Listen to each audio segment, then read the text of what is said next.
하나하나의 뭐 세세한 안을 얘기한 건 아닌데요.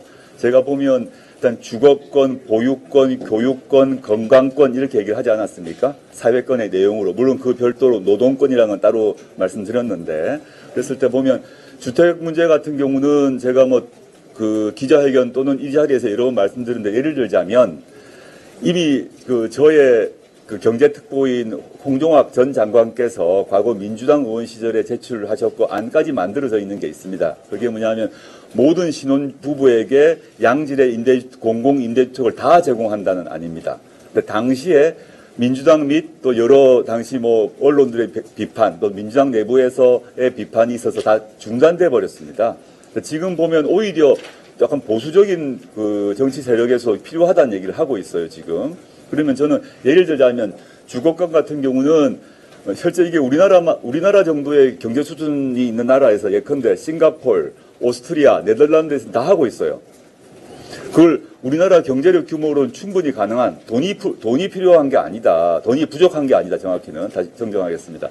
돈이 부족해서 못하는 게 아니라 이걸 주거권이라는 생각을 정부가 그리고 국정 최고 책임자가 이게 국민들의 권리다라는 생각을 못하고 있고 반대로 국민들도 이게 나의 권리라고 생각을 못하고 있는 거죠.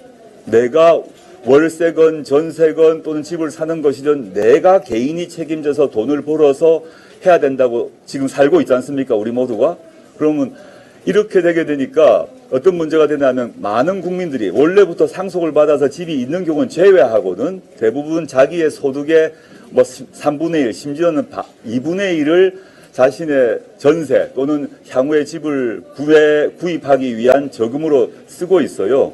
근데 제가 언급했던 몇몇 나라 같은 경우는 거의 뭐 50년 수준의 50년 이상 뭐 계약 조건별로 10년, 20년, 50년 이렇게 있습니다만은 집 걱정을 하지 않기 때문에 그 시민들이 자신의 가처분 소득이 늘어납니다. 당연히. 행복 수준이 높아질 수밖에 없지 않습니까? 마찬가지고요. 그 보유권 문제는 당연히 주거권과 직결되는데 지금 언급했던 나라의 경우를 보면 공공임대주택을 제공할 뿐만 아니라 공공임대주택의 기본 전제가 그 양질의 공공임대주택 그 단지 안에 당연히 공공이 운영하는 보육시설이 구비되어 있습니다. 그래서 거기 입주하는 신혼부부 또는 이제 법적인 신혼부부만을 의미한 건 아닙니다. 이게 법적으로 결혼을 했느냐 아니냐 다 따져봐야 될 것이고 또 동성간이냐 이성간이냐 문제를 따지지만 넓은 의미에서 그냥 신혼부부라고 하겠습니다. 그런 경우에 있어서 당연히 아기를 놓을 경우 걱정을 하지 않게 되어서 자연스럽게 출산율이 올라갔습니다. 그리고 이제 네덜란드, 오스트리아 이런 싱가포르 말고도 예를 들어 칠레의 경우를 들자면 칠레가 제 바첼레트 정권이라고 기억이 나는데 같은 경우 칠레가 긴 나라 아닙니까? 거기서 그분이 집권하자마자 전체에 걸쳐 백몇 개, 수백 개로 기억이 나는데 숫자는 제가 확인해 봐야 됩니다. 보육시설을 국가가 다 이렇게 만들었어요. 그래가지고 칠레의 출산율이 확 올라옵니다.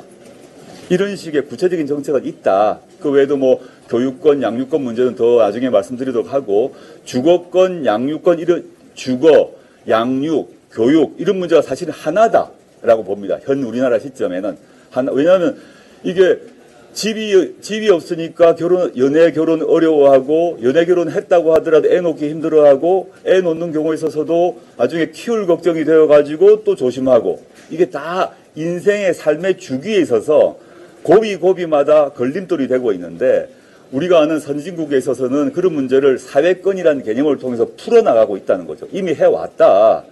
우리나라 예산에서 예컨대 양평고속도로를 휘게 하는데 돈 쓰지 말고 쓸데없는 SOC 하지 않고 그 돈으로 충분히 지금 제가 말한 사회권을 국민의 권리로 보장할 수 있다고 생각합니다. 상세한 것은 저희가 하나하나 세밀한 얘기는 추후에 말씀드릴 것입니다. 예, 다음 질문 받겠습니다. 매일경제 미채 기자입니다. 오늘 기자회견문에서 사회연대 임금제를 시행하겠다고 하셨는데 사회연대 임금제가 어떤 내용인지 좀 구체적으로.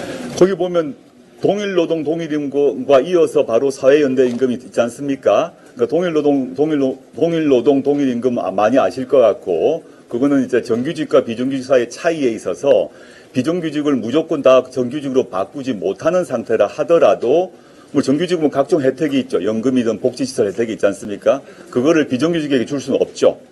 그렇지만 임금은 동일하게 줘라라는 것이 OECD의 대부분 나라입니다.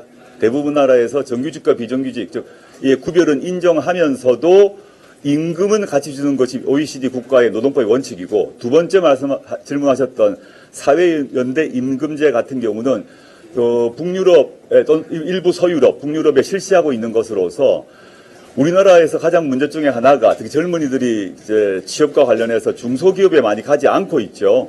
다들 뭐 그것도 알고 계실 것 같고, 그러면 정부와 대기업과 중소기업 사이에 있어서 이 임금과 관련한 적절한 협상을 합니다. 큰 사회적 대타협을 해서 대기업의 임금을 일정하게 스스로 자제하고 그 다음에 그 중소기업의 임금을 일정하게 높이는, 그리고 대기업의 경우 임금을 낮추게 되면 정부가 그 대기업에게 세제 혜택 등의 혜택을 주는, 이런 정부와 대기업과 중소기업과 또 대기업 노조가 크게 타결을 한 경험들이 있습니다. 그래서 이것들이 여러 사회복지국가, 선진복지국가에서 뭐 파업이 없어진 여러 가지 계기 중이기도 하고, 또 노동에 있어서 이런 중소기업의 인력난도 해결될 수도 있고, 여러 가지 문제 해결을 했던 사회적 실험이 이미 외국에 있기 때문에 그거를 저희가 도모하겠다라고 말씀드린 것입니다. 스픽스는 말하는 언론입니다. 대세는 유튜브, 그중에서 스픽스. 좋아요, 댓글, 구독, 알림 설정. 여러분이 저희를 사랑해 주시고 우리가 여러분을 사랑하는 4가지 방법입니다.